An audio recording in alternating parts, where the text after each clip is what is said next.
Expected rates of fat loss. How much fat can I lose?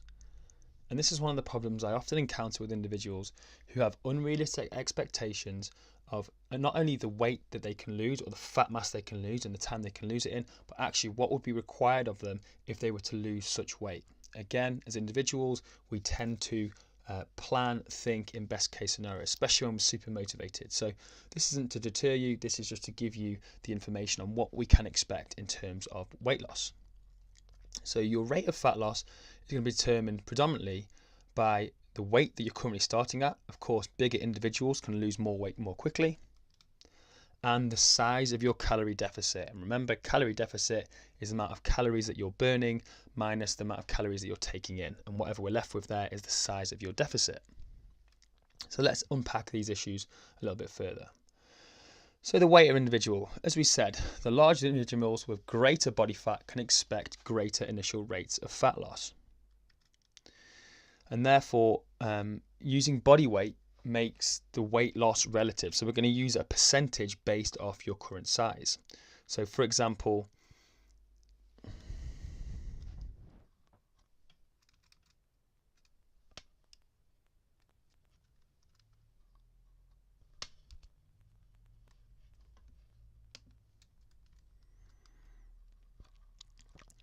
the weight of the individual.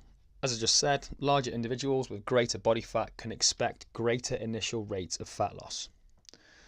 And this is where using body weight, we use a relative amount of weight loss in terms of percentage. So let's take the example of a 100 kilogram individual versus a 60 kilogram individual. If they are both looking to lose 2% per week, then the 100 kilogram individual will be losing 2 kilograms, whereas the 60 kilogram person will be losing 1.2 kilograms. So we're going to use relative amounts of weight loss. So here's a table from Precision Nutrition, and it just gives you a rough idea of where you sit within the categories based on body fat percentage. And if you're not sure, you can ask your coach. But personally, I don't really deal with body fat percentages. You'll know if you're kind of a little bit overweight, if you're very overweight, if you're average, if you're lean, and if you're very lean. But as we can see here, basically, as we get older, the categories change slightly, and especially for females. So obviously females naturally carry far higher body fat percentages than men, but you can try and get an idea of roughly where you're at. Are you an obese individual that's got a lot of weight to lose on this journey? Are you someone who's kind of average looking to get lean? Or are you an individual who's already lean looking to get in very, very good shape? And then from there, we take that and we use this table here to kind of roughly get an idea of how much body weight we can look to use per month. So per month, an obese individual can look to lose 4 to 6% of their body weight. So again, if they are 100 kilograms, they can look to lose 4 to 6 kilos per month. Moderately overweight, 3 to 4%. The average, 2 to 3. Lean, 1 to 2. Very lean, 0.5% to 1%. So we should be able to tell here, again, the bigger we are, the more body fat we've got to lose, the quicker we can lose it initially. But obviously, as you start to lose weight and you become lighter, obviously your weight loss is going to slow. So this works out weekly kind of losses of 2 to 3 pounds for the very obese, moderately overweight, 1 to 2 pounds, down to kind of half a pound to a pound if you're a lean individual. And I know some of you may think sitting here thinking, well, I've actually lost 7-8 pounds within a week. That probably isn't going to be fat. It's going to be more to it than that. I'm going to talk about that when we talk about the scales. But to give you some context, here's an example. Let's take that 70 kilogram person who's 154 pounds, 12 stone, 10-ish. So the moderately overweight female, let's say. So they can look to lose 3 to 4% per month, which is 4.5 pounds to 6 pounds a month, or that equates to that kind of 1 to 1.5 pounds per week. So just to reiterate, that middle column is monthly percentage that they can lose, and the right hand column is the kind of weekly percentage that they can lose. So we've talked about the size of the individual. The bigger you are, the more chance you've got of losing weight quicker. But then it also comes down for the same size individuals to the size of the calorie deficit. So how much more calories do you want to burn than you're currently eating? You know, it could be 100 calories, it could be 200 calories, it could be 500, it could be all the way to 1,000 calories difference between the amount of calories you're burning and the amount of calories you're taking in.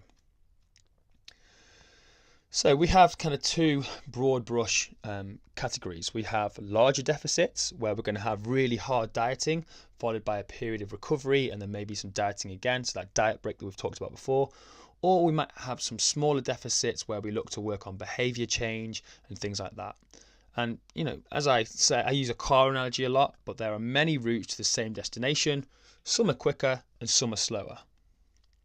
And so when we decide, do we want to go on a fast route, which is a larger deficit, or a smaller, a longer route, which is a smaller deficit, they both have similar inherent problems that these types of cars would have.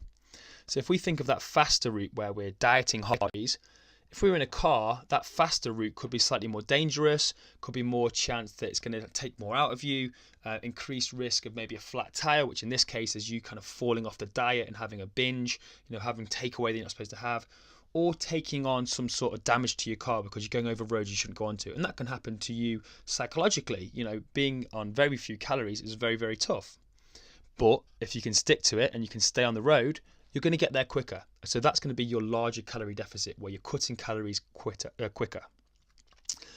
And on the flip side, we've got our smaller deficit. So, you're in a safer car, you're not moving as fast, but you're going to get there. So the journey takes longer. And that's the analogy of those kids in the back saying, are we there yet, Mum? Are we there yet, Dad? Because for some people, only losing at very slow rates of weight loss is just too boring for them. And they don't want to know they've got a diet for 20 weeks. They only want a diet for 10 weeks or 5 weeks. And in that instance, a faster route may be more applicable. But next, I'm just going to lay out to you some of the pros and cons of each approach. Because again, what's right for me might not be right for you, might not be right for your trainer. And even to expand on that, what might be right for me now in my current circumstances might not be right for me in a month's time or 2 months' time or next year. So when we look at a smaller calorie deficit, and by that we mean something that's less than 15%. So to give you an idea of that, if I'm consuming 2,000 calories a day and that's maintaining my weight, I'm at calorie maintenance, a deficit for me there would obviously be 15% of 2,000. So it'd be 300 calories. So I'd be on I'd be on 1,700 calories or more because my deficit would be less than 300. So hopefully you're with me there. So some of the pros of this, it's less restrictive. So that allows you to eat more food. There's more calories. So we've got a bigger calorie allowance or calorie budget that you can go and spend, which probably means there's less side effects. So you're not as hungry, you're not maybe as miserable, doesn't affect your mood as much, you're not as hungry. And there's a chance that because you're not as tired and you're not as hungry, you're not as restricted, you're going to stick to that diet more. It's a greater adherence. So that's a win. However, on the negative side, on the cons, it's going to take you longer to diet. It's going to take you longer to reach your target goal. And it's easily to accidentally fall off the tightrope. So if we only have a very small calorie deficit, a forgotten Mars bar here or slightly larger portion size there, or an extra beer there, here and there, can very quickly wipe out our deficit. Because our calorie deficit is so small, it just leaves very little margin for error, and we can often find people losing little to no weight because what we thought was a 15% calorie deficit is actually no deficit at all. And it can become demotivating. And as I've put there, for some people, moderation just isn't sexy. And this is a trap I've fallen into in the past, and maybe your trainer's fallen into in the past, where individuals such as yourselves listening to this have come up to me and said, Greg, I'm really motivated to lose weight. I need to change my life. I've got to drop 20 pounds. And I've just said to them, little and often, go steady, slow and steady wins the race, all these kind of things. We'll just make small changes, £1 a week. And it's just not enough. Sometimes we've got to match your motivation with the level of dieting. Because, hey, if you've got 6 good weeks of really hard dieting in you, let's milk it. Let's hit it hard for 6 weeks and then reassess. We can always change the plan after that. So moderation sometimes just isn't sexy for people. So who's this applicable for?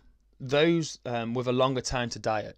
For some people, if they're going to be on a diet for a long time, just keep them on it, look to change their behaviors. So again, people looking for behavior change, maybe they've tried the crash and burn diets, maybe they've yo-yo dieted a lot, and actually being in a restrictive diet leads them to poor patterns that they haven't done in the past, so we just keep them away from it. Individuals who have high stress and can only commit a small reserve of their mental capacity to a diet. So being on a diet is demanding. And as we talk about in our willpower ego depletion lecture, there's only so much willpower you've got that you can spend. And so if you're already spending lots of that on work, on kids, on exams, on stress, on learning, then actually you're going to probably have less willpower to put towards your diet. So we might have to go for an easier phase of dieting, a smaller deficit. So with that covered, let's have a look at what a larger deficit brings us. And normally we're looking at something over 30%. So again, for that individual who is on 2,000 calories a day to maintain their body weight, this would be looking at roughly 600 calories below that. So they'd be on 1,400 calorie deficit or more. So what's it good for? Well, it decreases the duration of the diet. Instead of having to diet for 20 weeks, you might be able to get away with dieting for 10 weeks, which for some people is really motivating. They want to go hard and fast. We can match motivation with levels of suffering. Like I said, if you're super motivated and you're ready to go and you're in the right place, we can put you on low calories as long as you can stick to it. I'm one of these people. Early results leads to early buy-in. You know, if I'm seeing the scale moving down, I'm more likely to carry on eating the way I am than if I see slow progress to start off with. It's kind of like, well, I'm busting my ass. I'm working hard in the gym and I'm not seeing any results, so I'm not motivated. And it's psychologically appealing. You know, if we say to you, okay, we can get you where you need to be in 8 weeks, but it's going to be hard, you might be up for that as opposed to being some level of restriction for 16 to 20 weeks. So what are the cons? Obviously, there's less food. So with less food, it becomes more restrictive. You know, you can't really get away with being as flexible with your dieting and social situations.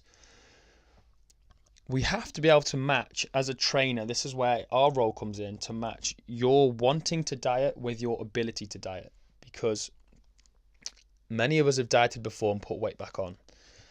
And sometimes people have developed a very poor relationship with food, and they may really want to lose weight fast, quickly, but actually they're not in a place psychologically in their life at this point in time to be able to do so. So we have to not make sure we've got this mismatch between what people want to do and actually what they're capable to do, because maybe we know as a coach 3-4 weeks down the line the wheels are going to come off and it's just going to be too much for them and they're going to go back to a binge cycle of eating. You may reduce your gym performance. If you're someone who's looking to get stronger and push up those numbers, maybe run faster, all these kind of things, improve your sporting performance, then actually reducing calories too low, while it might be brilliant for losing body fat, isn't great for performing well in the gym. And as I kind of mentioned before, some individuals may be predisposed to kind of eating disorders where they go through a cycle of really big calorie restriction, then looking to kind of binge, and maybe that leads to other problems. That's not really my area of expertise. So who's this applicable for? Those people with high body fats, you know, that they want to get a kickstart and they want to get going. People that need early success for motivation, and there's lots of us that need that. Those who like short yet tough diets, and again, that's one for me. If I'm dieting, I'd rather get it out of the way. And those who don't really have performance goals, who their main goal is fat loss.